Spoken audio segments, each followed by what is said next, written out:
out the knowledge which is already there, you just give it out. That's the Hindu tradition about knowledge. So the Guru helps bring out the knowledge, which is already in us. And what I'm saying, and what I guess this team is saying, is it wouldn't have been possible without it, would it? No. So a lot of those aha moments that we were talking about. So much so that we've asked him to come back in November. That's a good idea. We promise we won't call him in the summer ever again. Yeah, I entirely agree. Because it is just phenomenal to see.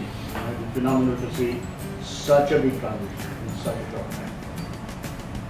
You know, that sense of achievement is going to remain with you for about a day or two.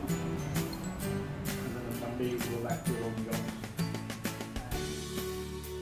But in a year, now you learn the basic things, but in a year you can write poetry in this language. I guess.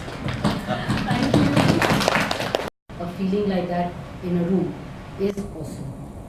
And that feeling can only come when you're in the room. It doesn't come when you're at the end of the evening. It doesn't come even if you're at the end.